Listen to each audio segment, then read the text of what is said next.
I want to go ahead and do this. This video is long overdue. This is my testimony of how I came to Jesus and how he delivered me from porn addiction and also from promiscuity. My name is Crystal Sledge. And so I'm originally from Bermuda, but my mom is from Bermuda as well. My dad is from California. And so when I was about 13 years old, my dad decided to leave my mom. He was in Bermuda. He decided to leave my mom. And I think out of bitterness or out of resentment or just to be petty, he decided to take me and my younger brother with him to California. He didn't tell us we would be moving there and never returning back to Bermuda as children. He told us he was going on a vacation. He was going to see his family. So we had the impression that we would be coming back. So I got to say goodbye maybe to like one or two friends in the neighborhood, and then we left. We left behind my mom and my older brother. My older brother was in juvenile hall at the time, so it was just me and my younger brother, and we was heading to California with my dad. I always had the thought that we was living like Christians. I remember when we got to California, I noticed shortly after we arrived there, my dad was smoking a cigarette, and I was really confused. I didn't understand because I had never seen him smoke in Bermuda. In Bermuda we stayed with my mom's mom in her home, and he had never did those kind of things. So I didn't understand what I was saying. I was confused, and I don't think I was ever taught I could ask questions when I was confused. So I probably just internalized it, and so so I was about 13 when I moved from Bermuda to California. I remember little did I know I would have that have been the last time I saw my mom from 13 all the way until I became an adult. So I left. I moved from Bermuda about 2002. It was after 9/11. Must have been like 2002, and I didn't see my mom until 2011. I didn't see no one out there in Bermuda. I still haven't seen them. I have not went back yet. But growing up, that was the last time I saw my mom until 2011, which has been my first child was born. I flew her out to be there for his birth. But anyway, going back. So when I was 13, I came from Bermuda to California with my dad and my younger brother, and we stayed with my grandma, my dad's mom. I wasn't really. I didn't have anybody really to love me. I was in a home, but it wasn't like a loving upbringing. It was kind of like a boarding home. Is what it felt like. Like, okay, we got fed our meals, we had clothes on our back, we had a place to sleep, but it wasn't like no love. It didn't feel like family and love for me. And it could have been because they wasn't used to me. They had never really been around me like that. So to them, I was just like, they didn't really see me. They didn't really see me as family. I don't know what it was, but I just know that I didn't really feel no kind of love or support coming from my dad's side. Other than one cousin growing up, one of my older cousins, she did try to, be kind of helpful to me as an older cousin. I did feel love coming from her. But other than that, I really didn't feel nothing coming from my dad's side. I had an accent because in Bermuda it's like British colony, so I had a Bermudian accent. It's kind of like a UK accent, but it's kind of like a little twist. I remember I got teased for that. I remember my cousins on my dad's side because my grandma's house was where we stayed. When my dad left my mom, he moved back in with his mom in California, and we stayed there in her house. And she was one of the women that would just take everybody's kids. So she had all the grandkids, the great grandkids. She was just like housing everybody. So I was running a lot of cousins, a lot of second cousins. It was my cousins' children. So my first cousins were like adults when I was a child. Their children were my age. So I grew up with their children. I grew up with my cousins' children. And I remember they would tease the way I talk. They would mock the way I talk. because my accent was so different. And what it did for me is it caused me to want to change it. It made me want to fit in. It made me want to be more eager to lose my accent. So I think I would purposely try to adapt the way that people sound in California so that I wouldn't stand out so much. Like now, I don't have an accent anymore. Every now and then, a few words I say may come out funny. Like if I say cup, it may sound weird. Or if I say up, or if I say, I'm trying to think. Yeah, every now and then you may hear something come out and it just sounds a little bit weird. That's that accent, which I don't think is weird, but it will sound weird to those that are not used to it. Um, Another thing, in Bermuda, people just embrace you for how you look. No one really tease you for how you look. If you was heavy set, okay, you heavy set. If you was slim, you was slim. If you was tall, you was tall. No one really teased the way you looked in Bermuda. I remember when I came to California though. That's when I became aware of how skinny I really was. I wasn't aware from Bermuda because no one ever really pointed it out or teased me about it. So I just felt comfortable in my skin. But when I came around my dad's side in California, they began to tease me and mock me because I was so slim. I think I was probably like, I don't know. I was small. And it got to the point where I didn't want to wear shorts anymore. I don't want to wear skirts. I was so bad where it was so bad where I began to put sweatpants underneath my jeans so that I wouldn't look as skinny. I don't want to look skinny. So I would purposely wear sweatpants underneath my jeans and I would fit them in there a certain way where you couldn't tell I had them on. So my legs appeared bigger. I was insecure with bathing suits. And so, yeah, I got teased for my accent. I got teased for being skinny. So I became very insecure. I began to realize how skinny I was and hate the way I looked. I didn't like my complexion. I didn't like my hair texture. I wanted to have, because some of my cousins, they have like, they're mixed. They have like I don't know, their hair is just curly. It's like that Puerto Rican kind of Mexican hair. And I remember I wanted that kind of hair. I wanted to be light skinned like my dad, light skinned like my little brother. I light skin and brown skin. So I began to have, I guess, self-resentment, self-hatred. I began to wear contacts.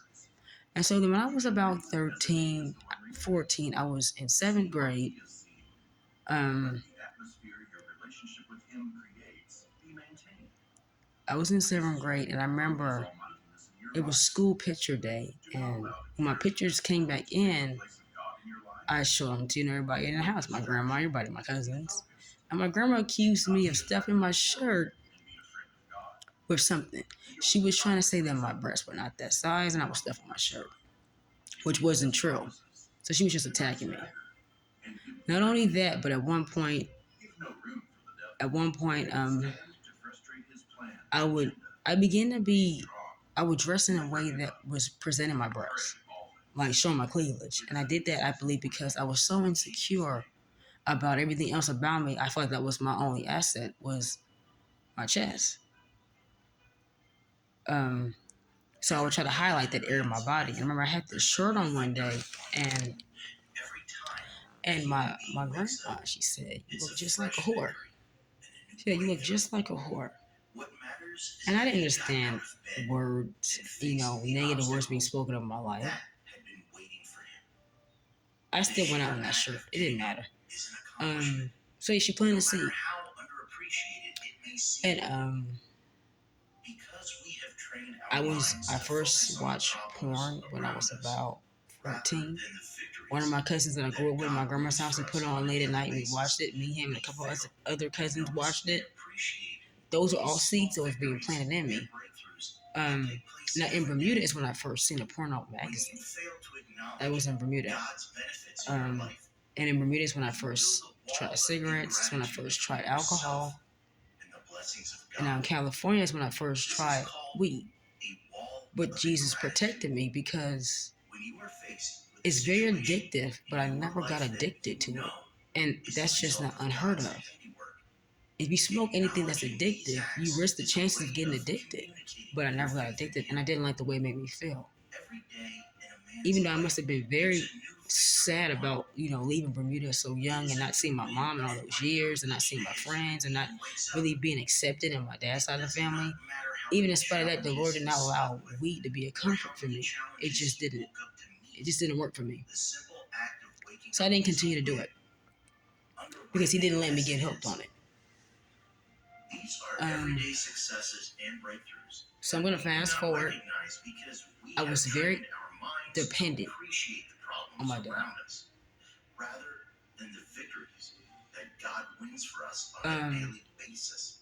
Even when I became a woman, like in my 20s, I would cling to him.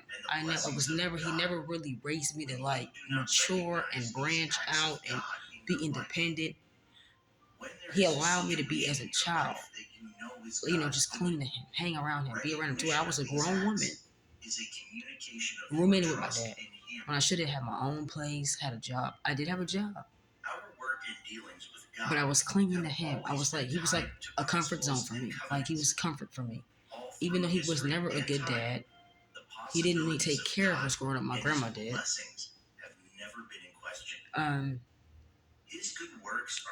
At one point when I was a child, he even, left me with her at her house and moved to some other state with a cousin. And my older brother left me and my little brother with his mom in California. And then came back, I guess, maybe like a year. Maybe, I don't know how long he was gone, but he was gone for a while and he came back.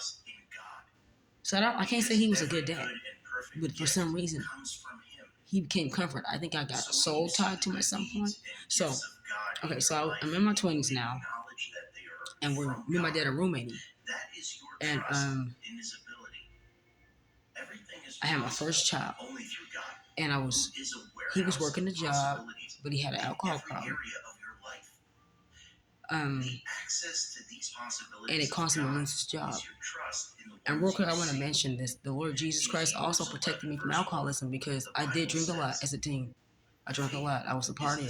I drank a lot. But He never let me get addicted. I never became codependent on alcohol. Never. I used to like to drink. I did it for fun. But He never let me depend on it. It never took over my life. He didn't let it take over my life. So I was rooming with my dad in my 20s. I must have been about 20. I don't know, 22. And when he lost his job due to alcoholism, due to being, an alcoholic, I was working in an in-home care job, and I was paying the rent then, and he was getting unemployment or something like that.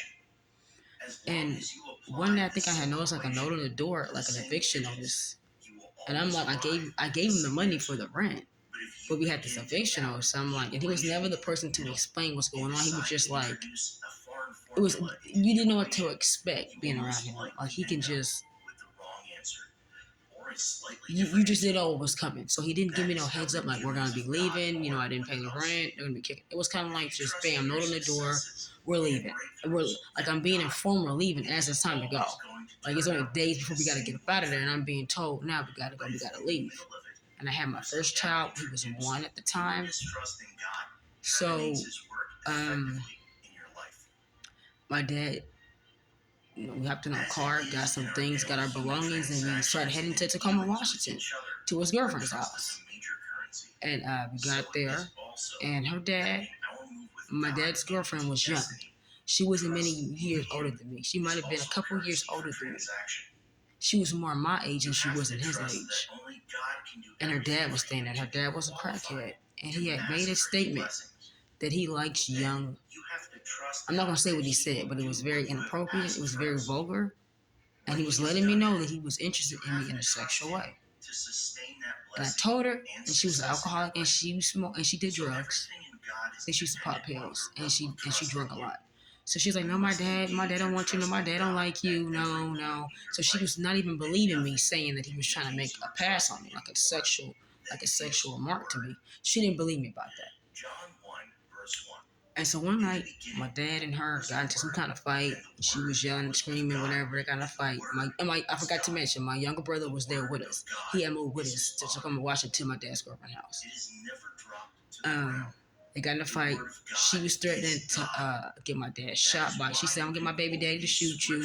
So my dad left. Him and my little brother left. It was me and my son.